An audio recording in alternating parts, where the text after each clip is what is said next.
हम दर्शकों तक पहुंचा रहे हैं कहां क्या हो रहा है। लेकिन इस बीच एक तस्वीर जो दमोह से आई है उसके बारे में भी बता देते हैं। दमोह में पोलिंग बूथ पर जयंत मलैया नाराज हो गए। दरअसल उनका यह कहना है कि जो तय समय से मतदान ही शुरू नहीं हुआ, जिसके बाद वो गुस्से में वहां पर नजर आए।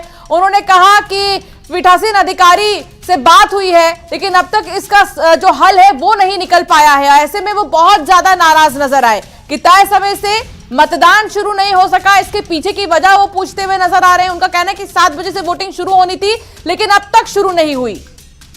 और वोटिंग की प्रक्रिया के शुरू न होने पर जयंत मलैया ने नाराजगी जाहिर की है। दमोह से इस बीच एक बड़ी खबर आपको बता दें, तय समय से मतदान शुरू नहीं हो सका। पीठासीन अधिकारी से बात की है इसके संदर्भ में, और हालांकि इस बारे में क्या कुछ सफाई दी गई है तो अभी स्पष्ट नहीं है। लेकिन जयंत मलैया ने नाराजगी जरूर जाहिर की है, जिनका यह कहना है कि वोटिंग की जो प्रक्रिया है वो तय समय पर क्यों शुरू नहीं हुई। उन्होंने सवाल उठाया और इसके बारे में वहां पर पीठासीन अधिकारी जो कि पोलिंग के लिए पहुंचे हैं और उनसे बात करते हुए इस बारे में न सिर्फ शिकायत की बल्कि इस पर जवाब उन्होंने मांगा है। बहरहाल देखना होगा कि क्या जवाब दिया जाता है, क्योंकि कई बार कई तकनीकी खराबी अंशिका आ जाती हैं जिसकी वजह से समय पर मतदान नहीं शुरू हो पाता है। लेकिन उसमें भी चूंकि पर्याप्त समय पीठासीन अधिकारी को दिया जाता है, वोटिंग की प्रक्रिया से पहले वे समय से पहुंचें और जो पोलिंग की तमाम जो गतिविधियां हैं उसके लिए जरूरी जो इक्विपमेंट्स है, जरूरी जो संसाधन है वो जुटा करके मॉक पोल कराया जाए और फिर पोलिंग की प्रक्रिया समय से तरीके से शुरू हो सके, इसके लिए पूरा प्रयास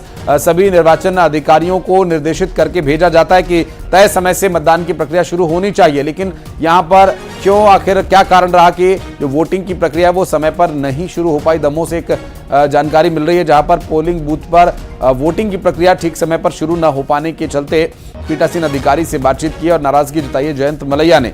दमोह से इस वक्त एक बड़ी खबर हम आपको बता रहे हैं। जयंत मलैया जिन्होंने कि वोटिंग का समय में देरी होने पर, वोट समय पर न डलने को लेकर अपनी ओर से शिकायत की है और पीठासीन अधिकारी से इसके संदर्भ में उन्होंने बातचीत की और ये जानने की कोशिश की कि आखिर लेट होने का या देरी से चुनाव शुरू होने का कारण क्या कुछ रहा, अभी क्या स्थिति है वो भी हम आपको बता दें। वहां पर वोटिंग की जो प्रक्रिया वो शुरू हो चुकी है।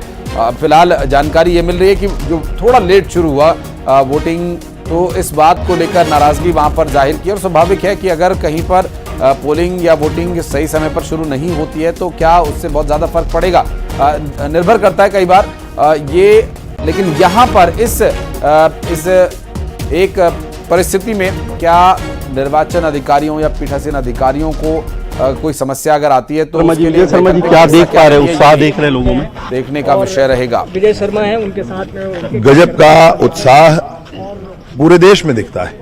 वही उत्साह छत्तीसगढ़ में और लोकसभा क्षेत्र राजनांदगांव में दिखता है। राजनांदगांव क्षेत्र में संतोष पांडे जी पिछले चुनाव में जितने वोटों से जीते उससे अधिक वोटों से इस बार जीतने वाले हैं, इसमें कहीं कोई संशय नहीं जी। 5 साल बनाम 4 महीने की सरकार काम कर रही है कि मोदी की गारंटी का पर विश्वास है लोगों को। वही तो मसला है। 5 साल में उस सरकार ने जो कुछ कहा और किया उससे ज्यादा काम 3 महीने में विष्णुदेव जी की सरकार ने किया है जी। कल आपके बयान को लेकर काफी चर्चा रही जिसमें आपने पूर्व मुख्यमंत्री भूपेश बघेल पर निशाना साधा और कहा कि उनको जिताना मतलब अकबर ढेबर को जिताना है। सरकार तो अकबर ढेबर की चली, मैं ये मानता हूँ।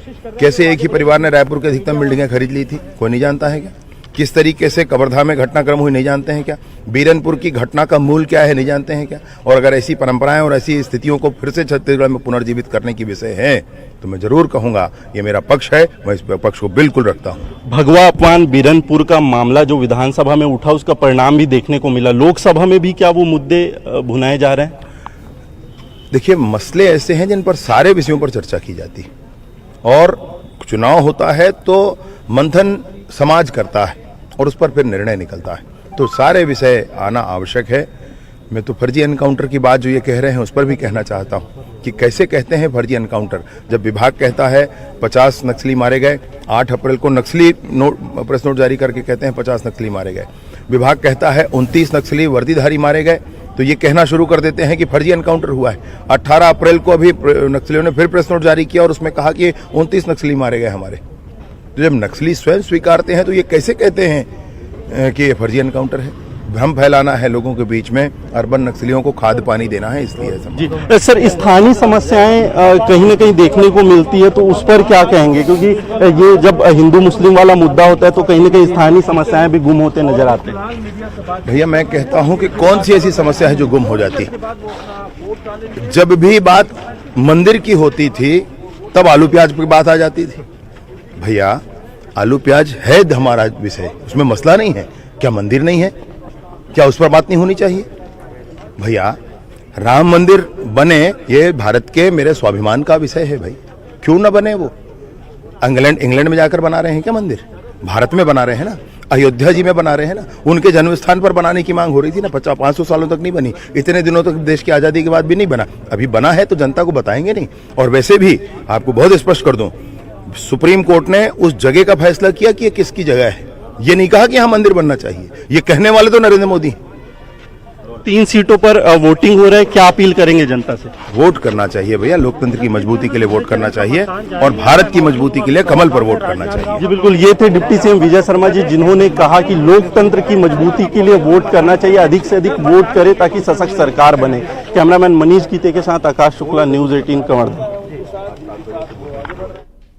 तो तस्वीरें आप देख रहे थे, ये बातचीत कर रहे थे विजय शर्मा से हमारे सहयोगी आकाश, और बता रहे थे उन विषयों के बारे में। विजय शर्मा ने उन मुद्दों के बारे में जिक्र किया जो कि यहाँ पर अभी चर्चा में हैं, और लोगों से वो अपील कर रहे हैं कि लोग घरों से निकलें, अपने मताधिकार का इस्तेमाल करें और अपने क्षेत्र की तरक्की के लिए, अपने देश की तरक्की के लिए मताधिकार का इस्तेमाल जरूर